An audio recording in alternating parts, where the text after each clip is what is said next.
តើអ្នកធ្លាប់ស្រមៃចង់ធ្វើដំណើរទៅកាន់គោលដៅមួយក្នុងចំណោមគោលដៅសុបិនទាំងនេះទេ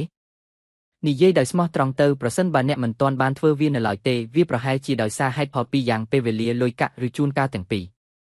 ចុះបើថ្ងៃនេះខ្ញុំបានបង្ហាញអ្នកពីវិធីសាមញ្ញមួយដើម្បីធ្វើឲ្យសុបិននោះក្លាយជាការពិតសូមនៅជាមួយខ្ញុំគិតថាដូចអ្នកដទៃទៀតដែរអ្នកស្រមៃចង់ធ្វើដំណើរឲ្យបានច្រើននិងស្វែងយល់ពីវប្បធម៌ថ្មី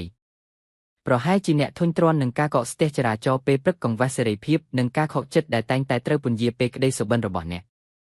ខ្ញុំធ្លាប់ស្ថិតក្នុងស្ថានភាពនោះពីមុនមកខ្ញុំឈ្មោះមេឌីខ្ញុំមានអាយុ29ឆ្នាំហើយរៀបការហើយកាលពី10ឆ្នាំមុនខ្ញុំមានក្តីស្រមៃជាច្រើនធ្វើដំណើររៀនសូត្រនិងរស់នៅខុសគ្នាប៉ុន្តែការពិតគឺជីវិតប្រចាំថ្ងៃដ៏ជាប់គាំងការងារច្រើនពេកសេរីភាពតិចពេកនិងអារម្មណ៍ថាសុំនឹងទទួលបានច្រើនជាងនេះដោយមិនដឹងពីរបៀបសម្រេចបានវាបន្ទាប់មកខ្ញុំបានជួបមនុស្សម្នាក់ដែលបានផ្លាស់ប្ដូរជីវិតរបស់ខ្ញុំអ្វីដែលខ្ញុំហ៊ាននឹងចែករំលែកជាមួយអ្នកបានអនុញ្ញាតឲ្យខ្ញុំធ្វើដំណើរទៅកាន់ប្រទេសជាង40បង្កើតអាជីវកម្ម Digital ដែលផ្ដោតលើទូរស័ព្ទចល័ត100និងសំខាន់បំផុតគឺទទួលបានការគ្រប់គ្រងពេលវេលានិងហិរញ្ញវត្ថុរបស់ខ្ញុំឡើងវិញ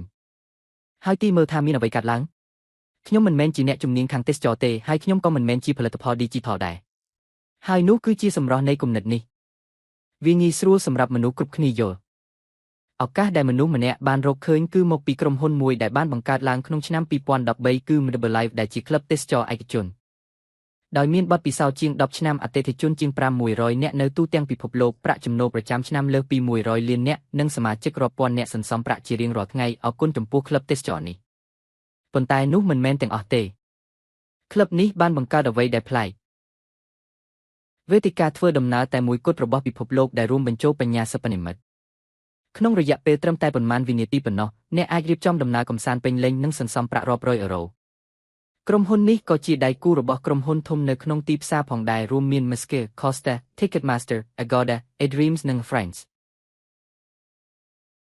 សរុបមកភាពរឹងមាំត្រូវបានទទួលស្គាល់ហើយការច្នៃប្រឌិតគឺជាគន្លឹះសូមមើលដោយខ្លួនឯងនេះគឺជាការមើលជាមុននៃវេទិការបស់យើងនិងចំនួនដែលអ្នកអាចសន្សំបាននៅថ្ងៃនេះសូមស្វាគមន៍មកកាន់វេទិកា Travel Advantage ដូចដែលអ្នកអាចមើលឃើញនៅលើអេក្រង់អ្នកនឹងឃើញសេវាកម្មទាំងអស់ដែលកម្មវិធីផ្ដល់ជូនថ្ងៃនេះយើងនឹងផ្ដោតលើបង្គាពីរប្រភេទជាក់លាក់ទី1គឺ A Trip Planner អ្នកអាចរចនាដំណើរកម្សាន្តសន្តាគារជើងហោះហើរនិងសកម្មភាពទាំងមូលរបស់អ្នកដោយគ្រាន់តែចុចពីរបីដងក្នុងរយៈពេលតិចជាង20វិនាទីពីគោលដៅជាង2លានហើយសន្សំបានរាប់រយឬរាប់ពាន់អឺរ៉ូថ្ងៃនេះយើងនឹងប្រើថ្ងៃស្អែកជាឧទាហរណ៍ចាប់ពីថ្ងៃទី7ដល់ថ្ងៃទី13នៃខែដូច្នេះសំណួរដំបូងពីនរណាម្នាក់គឺតើអ្នកចង់ទៅណាហើយនៅថ្ងៃណាសំណួរទី2គឺតើមានមនុស្សប៉ុន្មានអ្នកនឹងចូលរួមក្នុងដំណើរកម្សាន្តនេះចូលនិយាយថាមានមនុស្ស2នាក់សំណួរទី3គឺតើអ្នកមានថវិកាប្រភេទអ្វីទាបមធ្យមឬខ្ពស់សំណួរទី4និងជាសំណួរចុងក្រោយគឺតើមជ្ឈមណ្ឌលសកម្មភាពដែលអ្នកចូលចិត្តជាងគេគឺជាអ្វីឧទាហរណ៍ទេសចរលើយន្តហោះហោះលើអាកាសកីឡាខ្លាំងដំណើរកម្សាន្តក្នុងទីក្រុងដំណើរកម្សាន្តវប្បធម៌សកម្មភាពណាមួយដែលមានតម្រូវការហើយខ្ញុំចុចស្វែងរកមើលក្នុងរយៈពេលត្រឹមតែប៉ុន្មានវិនាទីប៉ុណ្ណោះគាត់នឹងរៀបចំដំណើរកម្សាន្តទៅកាន់ទីក្រុងម៉ៃអាមីរបស់ខ្ញុំបញ្ញាសិប្បនិម្មិតរបស់យើងទើបតែបានរចនាដំណើរកម្សាន្តដ៏ល្អឥតខ្ចោះមួយទៅកាន់ទីក្រុងម៉ៃអាមីសម្រាប់យើងមានព័ត៌មានលម្អិតអំពីទីក្រុងរួមទាំងផែនទី 3D ផងដែរយើងនឹងរកឃើញសន្តាគារទាំងអស់នៅទីនេះរបៀបកក់ជើងហោះហើរនិងផែនការធ្វើដំណើរពេញមួយសប្តាហ៍នៅថ្ងៃដំបូងយើងត្រូវបានផ្ដល់ជូនសកម្មភាពជាច្រើនរួមទាំងដំណើរទស្សនកិច្ចនៅទីក្រុងម៉ៃអាមីទីតាំងចំនួន5និងកន្លែងព្រៃឈើចំនួន4ដែលទាំងអស់នេះចំណាយពេលត្រឹមតែ3ម៉ោងកន្លះប៉ុណ្ណោះប្រសិនបើអ្នកចង់ដឹងព័ត៌មានលម្អិតបន្ថែមអំពីសកម្មភាពណាមួយអ្នកគ្រាន់តែចុចលើវាហើយអ្នកនឹងឃើញរូបភាពពាក់ព័ន្ធទាំងអស់ភ្លាមទិដ្ឋភាពទូទៅនៃសកម្មភាពអ្វីដែលត្រូវបានរួមបញ្ចូលអ្វីដែលនឹងកើតឡើងជាជំហាននិងសំខាន់ជាងនេះទៅទៀតការវិតម្លៃរបស់អតិថិជនពីគេហទំព័រផ្សេងគ្នាអំពីសកម្មភាពនេះត្រឡប់ទៅការស្វែងរករបស់យើងវិញយើងនឹងមានសកម្មភាពផ្សេងគ្នាដែលបានស្នើឡើងសម្រាប់ថ្ងៃទី1និងសម្រាប់ថ្ងៃទី2ផងដែរយើងស្នើឲ្យជិះយន្តហោះ Hovercraft សម្រាប់ដំណើរកម្សាន្តដល់ទិញអីវ៉ាន់នៅថ្ងៃទី3និងទី4អ្នកមានការវិភាគដើម្បីជ្រើសរើសសម្រាប់មួយសប្តាហ៍ឥឡូវនេះចូលយើងពិនិត្យមើលផ្នែកសន្តាគារយើងនឹងចាប់ផ្ដើមជាមួយនឹងការសន្សំចំនួន45 43 44និង39ប្រសិនបើខ្ញុំឈប់នៅ El Hotel Miami សន្តាគារនេះត្រូវបានដកស្រង់តម្លៃតាមអ៊ីនធឺណិតចំនួន824អឺរ៉ូក្នុងមួយសប្តាហ៍សម្រាប់មនុស្ស2នាក់សម្រាប់ពួកយើងតម្លៃគឺត្រឹមតែ736អឺរ៉ូក្នុងមួយសប្តាហ៍សម្រាប់មនុស្ស2នាក់ប៉ុណ្ណោះយើងនឹងសន្សំបានជាង1088អឺរ៉ូ ហើយខ្ញុំស្នើឲ្យយើងប្រៀបធៀបពួកវាដោយផ្ទាល់នៅលើវេទិកាសាធារណៈដែលអ្នកទាំងអស់គ្នាស្គាល់យើងនៅលើវេទិកាសាធារណៈនេះយើងនឹងវាយបញ្ចូលឈ្មោះសន្តាគារនោះនៅ Miami ជាការពិតណាស់នៅថ្ងៃដដែលនឹងនៅលើវេទិកានេះយើងពិតជាបានរកឃើញសន្តាគារដូចគ្នាក្នុងតម្លៃ 2.154 អឺរ៉ូក្នុងមួយសប្តាហ៍សម្រាប់មនុស្ស2នាក់បូករួមទាំងពន្ធនិងថ្លៃសេវាចំនួន530អឺរ៉ូនោះជាសរុបចំនួន 2.832 អឺរ៉ូក្នុងមួយសប្តាហ៍សម្រាប់មនុស្ស2នាក់ទន្ទឹមនឹងនេះជាមួយយើងអ្នកអាចទទួលបានវាក្នុងតម្លៃ 1.524 អឺរ៉ូក្នុងមួយសប្តាហ៍សម្រាប់មនុស្ស2នាក់ហើយជាការពិតណាស់នឹងមានសន្តាគារចាប់ពី1ទៅ5ផ្កាយបន្ទាប់មកអ្នកអាចកក់ប្រភេទសន្តាគារដែលស័ក្តិសមនឹងអ្នកហើយជាការពិតណាស់សូមឲ្យខ្ញុំនិយាយឡើងវិញនៅទីនេះខ្ញុំកំពុងប្រើទីក្រុងម៉ៃអាមីជាឧទាហរណ៍ប៉ុន្តែអ្នកមានគោលដៅជាង2លានដែលអាចរកបានឥឡូវនេះយើងនឹងបន្តទៅផ្ទាំងទី2ដែលខ្ញុំចង់ចែករំលែកជាមួយអ្នកនៅថ្ងៃនេះដែលជាបទពិសោធន៍ជីវិតបទពិសោធន៍ជីវិតសំដៅទៅលើកញ្ចប់ធ្វើដំណើរដែលបង្កើតឡើងដោយក្រុមហ៊ុនជាកន្លែងដែលអ្នកនឹងឃើញសន្តាគារដែលមានយ៉ាងហោចណាស់ផ្កាយ4ឬ5បូករួមទាំងជម្រើសអាហារពេលព្រឹកដូចជាអាហារពេលព្រឹកបទពិសោធន៍ជីវិតនីមួយគឺមានលក្ខណៈប្លែកពីគេជាមួយនឹងសេវាកម្មផ្សេងគ្នាដោយយកឧទាហរណ៍បច្ចុប្បន្ននៅក្នុងកាតាឡុករបស់យើងនឹងរកឃើញ Danau Marrakech នាវាទេសចរណ៍ Mediterranean Malaga Mexico Malaysia Asia Punta Cana ឬសូម្បីតែ Strasbourg Orlando Lapland Montreal Rome Rio សម្រាប់អ្នកដែលមិនធ្លាប់ស្រមៃចង់ចូលរួមពិធីបុណ្យនៅទីក្រុងរីយ៉ូយើងផ្ដល់ជូនវានៅលើកាតាឡុករបស់យើងចូលយើងពិនិត្យមើលឲ្យកាន់តែច្បាស់5ថ្ងៃ4យប់បូករួមទាំង505ពិន្ទុសម្រាប់វិស្មកាលនីមួយហើយយើងនឹងអាចប្រើប្រាស់អ្វីដែលយើងហៅថាពិន្ទុប្តីភាពនេះជារឿងសំខាន់ខ្លាំងណាស់អ្នកទទួលបានរង្វាន់ប្រចាំខែតាក់ទងនឹងសមាជិកភាពរបស់អ្នកមួយពិន្ទុស្មើនឹង1ដូច្នេះនៅទីនេះខ្ញុំនឹងអាចកាត់ប្រាក់300ពីវិស្មការបស់ខ្ញុំស្រមៃថាខ្ញុំត្រូវចំណាយត្រឹមតែ$300សម្រាប់ថ្ងៃឈប់សម្រាកនៅឯពិធីបុណ្យ Rio ហើយមើលថាតើមានអ្វីខ្លះរួមបញ្ចូលដោយចុចលើបទពិសោធន៍ជីវិតអ្នកនឹងអាចទទួលបានព័ត៌មានលម្អិតទាំងអស់នៃដំណើរកម្សាន្តនេះនៅទីនេះយើងនឹងស្នាក់នៅរយៈពេល5ថ្ងៃ4យប់រួមទាំងអាហារពេលព្រឹកទាំងអស់និងបន្ទប់ប្រណីតមួយនៅក្នុងសន្តាគារនេះរៀបចំដោយ Wish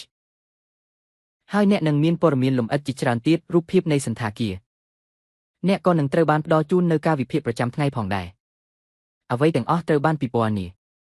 ហើយប្រសិនបើខ្ញុំចង់កក់បន្ទប់នៅទីនេះខ្ញុំចុចនៅទីនេះកក់ការបរិច្ឆេទខ្ញុំបានចូលទៅកាន់ទំព័រកក់ចុងក្រោយជាកន្លែងដែលខ្ញុំអាចអនុវត្តពិន្ទុក្តីភាពរបស់ខ្ញុំហើយចំនួនទឹកប្រាក់សរុបដែលនៅសល់ត្រូវបង់គឺ345បន្ទាប់ពីកាត់ពិន្ទុរួចហើយតាក់ទងនឹងបទពិសោធន៍ជីវិតខ្ញុំបានបង្ហាញអ្នកតែផ្នែកតូចមួយនៃកាតាឡុករបស់យើងប៉ុណ្ណោះយើងបានឈប់នៅទីក្រុងរីយ៉ូប៉ុន្តែប្រសិនបើខ្ញុំចូលទៅកាន់ទំព័រទី3នៃកាតាឡុកយើងអាចនឹងរកឃើញគោលដៅសុបិនផ្សេងទៀតដូចជាសានស៊ីបាប្រទេសទុយនេស៊ីយើងក៏អាចទៅកាន់ Grand Canyon Jordan Vap Sardinia និងគោលដៅជាច្រើនទៀតផងដែរជាមធ្យមមានគោលដៅទេសចរបទពិសោធន៍ជីវិតថ្មីចំនួន3ទៅ5កន្លែងត្រូវបានដាក់ឲ្យដំណើរការជារៀងរាល់ខែប៉ុន្តែមានអ្វីដែលល្អជាងនេះទៅទៀតស្រមៃថាអ្នកកំពុងណែនាំក្លឹបនេះទីផ្សារសកលមួយដែលមានតម្លៃរាប់ពាន់លាន$គឺវិស័យទេសចរណ៍ហើយបច្ចេកវិទ្យាបញ្ញាសិប្បនិម្មិតបាននឹងកំពុងផ្លាស់ប្ដូរជីវិតប្រចាំថ្ងៃរបស់មនុស្សរាប់ពាន់នាក់ឱកាសមួយដើម្បីបង្កើតអាជីវកម្ម Digital ផ្ទាល់ខ្លួនរបស់អ្នកដោយសាមញ្ញនិងជាសកលដើម្បីឲ្យច្បាស់លាស់យើងកំពុងកសាងក្លឹបទេសចរនិងឱកាស Digital ដំបូងគេបង្អស់របស់ពិភពលោកដោយគ្រាន់តែណែនាំក្លឹបអ្នកអាចរកប្រាក់ចំណូលដោយផ្ទាល់ទទួលបានប្រាក់រង្វាន់រហ័សបង្កើតប្រាក់ចំណូលអកម្មនិងថែមទាំងឈ្នះប្រាក់រង្វាន់រថយន្តទៀតផងនេះគឺជាអាជីវកម្មមួយដែលត្រូវបានរចនាឡើងដើម្បីអាចធ្វើមាត្រដ្ឋានបាននិងអាចចូលដំណើរការបានសម្រាប់មនុស្សគ្រប់គ្នាអ្នកអាចរកប្រាក់រង្វាន់ផ្សេងនៅក្នុងរចនាសម្ព័ន្ធដោយគ្រាន់តែណែនាំវេទិកាប្រភពចំណូលដំបូងទាក់ទាញអតិថិជននៅពេលអ្នកណែនាំសមាជិកថ្មីមកក្លឹបអ្នកនឹងទទួលបាន80ហើយប្រាក់រង្វាន់នេះអាចកើនឡើងអ្នកអាចរកបានរហូតដល់200សម្រាប់សមាជិកម្នាក់ដែលអ្នកណែនាំទៅកាន់វេទិកាប្រភពចំណូលទី2គឺប្រាក់រង្វាន់ចាប់ផ្ដើមរហ័សក្នុងរយៈពេល21ថ្ងៃដំបូងប្រសិនបើអ្នកធ្វើការណែនាំអតិថិជនចំនួន6នាក់មកកាន់វេទិកានេះក្រុមហ៊ុននឹងបង់ប្រាក់ឲ្យអ្នកនៅប្រាក់រង្វាន់ចំនួន450ស្រមៃថាអ្នកណែនាំអតិថិជនចំនួន6នាក់ក្នុងរយៈពេល21ថ្ងៃដំបូងនោះនឹងផ្ដល់ឲ្យអ្នកនៅកម្រៃជើងសារសរុបចំនួន930បូករួមទាំងការទទួលបានអតិថិជនក្នុងរយៈពេល21ថ្ងៃដំបូងប្រភពចំណូលទី3របស់យើងគឺប្រាក់រង្វាន់រថយន្តរបស់យើងដោយមានសមាជិកត្រឹមតែ50នាក់នៅក្នុងផលប័ត្រអតិថិជនរបស់អ្នកក្រុមហ៊ុននឹងផ្ដល់ឲ្យអ្នកនៅប្រាក់រង្វាន់ប្រចាំខែចំនួន500ដើម្បីទិញជួលឬជួលយានយន្តឥឡូវនេះវាជារឿងសំខាន់ក្នុងការយល់ដឹងអំពីអ្វីដែលទម្រង់អតិថិជនរបស់ខ្ញុំរួមបញ្ចូល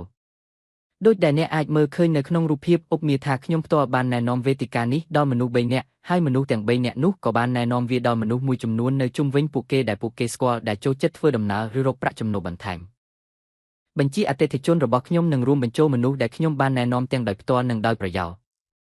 ដូច្នេះនៅពេលដែលខ្ញុំមានសមាជិក50នាក់ខ្ញុំនឹងទទួលបានប្រាក់រង្វាន់500របស់ខ្ញុំប្រភពចំណូលទី4គឺចំណូលអកម្មនៅទីនេះអ្នកមានឱកាសអភិវឌ្ឍអាជីពរបស់អ្នកនិងរកប្រាក់ចំណូលប្រចាំខែនៅកម្រិតទី1ជាមួយនឹងផលប័ត្រអតិថិជនដែលមានសមាជិក3នាក់អ្នកនឹងទទួលបាន120ក្នុងមួយខែកម្រិតទី2គឺមាសដែលមានមូលដ្ឋានអតិថិជនចំនួន12នាក់មានតម្លៃ300ក្នុងមួយខែកម្រិតទី3 Platin សមាជិក30នាក់450នាក់បន្ទាប់មកយើងមានទីតានិយមនៅតម្លៃ750ត្បូងថ្មនៅតម្លៃ1200គុជនៅតម្លៃ2400និងត្បូងទឹមនៅតម្លៃ4500រឿងសំខាន់ដែលត្រូវយល់នៅទីនេះគឺថាអ្នកនឹងមានកម្រិតផ្សេងគ្នាដើម្បីឲ្យសមស្របទៅនឹងគោលដៅនិងហិច្ចតារបស់មនុស្សម្នាក់ប្រសិនបើអ្នកកំពុងស្វែងរកប្រភពចំណូលបន្ថែមសូមពិនិត្យមើលកម្រិតប្រាក់ទៅទីតានិយមប្រសិនបើអ្នកចង់បានប្រភពចំណូលបន្ថែមសូមពិនិត្យមើលកម្រិតចាប់ពីត្បូងពេជ្ររហូតដល់ត្បូងទឹមហើយប្រសិនបើអ្នកមានមហិច្ឆតាពិតប្រាកដនិងការតាំងចិត្តពិតប្រាកដអ្នកនឹងមានកម្រិតគួរឲ្យរំភើបដូចជា Sir Diamond, Double Diamond, Triple Diamond, Blue Diamond ឬសូម្បីតែ Black Diamond រឿងតែមួយគត់ដែលខ្ញុំចង់ចង្អុលបង្ហាញនៅទីនេះគឺថាជាការពិតណាស់រឿងនេះមិនបានកើតឡើងដោយធម្មជាតិទេអ្នកនឹងត្រូវខិតខំធ្វើការមានវិន័យមានចក្ខុវិស័យរយៈពេលវែងនិងលើសពីនេះទៅទៀតត្រូវមានឆន្ទៈក្នុងការរៀនសូត្រដើម្បីទទួលបានអត្ថប្រយោជន៍ទាំងអស់នេះយើងបានបង្កើតរូបមន្តមួយហៅថា Turbo Packវានឹងផ្ដល់ឲ្យអ្នកនូវសិទ្ធិចូលប្រើប្រាស់សេវាកម្មទាំងអស់និងសមត្ថភាពក្នុងការចែករំលែកវេទិការបស់អ្នកជាមួយមិត្តភក្តិជិតស្និទ្ធឬសមាជិកគ្រួសារចំនួន4នាក់វាចាប់ផ្ដើមពីត្រឹមតែ588ហើយបន្ទាប់មកវាឡើងដល់120ក្នុងមួយខែប៉ុន្តែនេះគឺជាផ្នែកដ៏ល្អបំផុតពិន្ទុ120របស់អ្នកជារៀងរាល់ខែមិនត្រូវបានចាយទេវាត្រូវបានបំលែងទៅជាពិន្ទុប្តីភាពហើយកាន់តែល្អជាងនេះទៅទៀតយើងផ្ដល់ជូនអ្នកនៅទ្វេដងនោះគឺជាពិន្ទុប្តីភាព240ដែលស្មើនឹង240និយាយឲ្យសាមញ្ញទៅអ្នកចំណាយលុយជារៀងរាល់ខែប៉ុន្តែអ្នកទទួលបានតម្លៃទ្វេដងដែលអាចប្រើសម្រាប់ការធ្វើដំណើរហើយប្រសិនបើអ្នកនៅតែឆ្ងល់ថាបើប៉ុន្តែចុះយ៉ាងណាចំពោះថ្លៃសមាជិកភាពប្រចាំខែចម្លើយគឺសាមញ្ញគ្រាន់តែណែនាំសមាជិក3នាក់ឲ្យមកក្លឹបនោះថ្លៃសមាជិកភាពរបស់អ្នកនឹងក្លាយជាការចំណាយផ្ទាល់ខ្លួនរបស់អ្នកទាំងស្រុងលើសពីនេះជារៀងរាល់ឆ្នាំអ្នកមានឱកាសប្រើប្រាស់ពិន្ទុប្តីភាពរបស់អ្នក100នៅតាមគោលដៅមួយក្នុងចំណោមគោលដៅនានាក្នុងផលប័ត្របទពិសោធន៍ជីវិតជាលទ្ធផលអ្នកអាចធ្វើដំណើរដោយឥតគិតថ្លៃជារៀងរាល់ឆ្នាំហើយក្នុងពេលជាមួយគ្នានេះអ្នកអាចបង្កើតប្រភពចំណូលបន្ថែមផងដែរបន្ទាប់ពីពិនិត្យមើលរឿងទាំងអស់នេះរួចអ្នកមានជម្រើសពីរដំបូងសូមបិទវីដេអូនេះហើយជ្រើសរើសមិនធ្វើការផ្លាស់ប្ដូរណាមួយនៅថ្ងៃនេះមួយឆ្នាំក្រោយមកសូមក្រឡេកមើលទៅក្រោយហើយប្រាប់ខ្លួនឯងថាអ្នកគួរតែចាប់យកឱកាសនេះជម្រើសទី2គឺចូលរួមជាមួយយើងឥឡូវនេះចាប់ផ្ដើមធ្វើដំណើរដោយសន្សំសំចៃកសាងអាជីវកម្ម Digital ផ្ទាល់ខ្លួនរបស់អ្នកនិងចាប់យកសេរីភាពដែលអ្នកសំនឹងទទួលបានមនុស្សរាប់ពាន់អ្នកបានធ្វើដូច្នោះមុនអ្នកសំណួរតែមួយគត់គឺតើអ្នកនឹងក្លាយជាអ្នកបន្ទាប់ទេ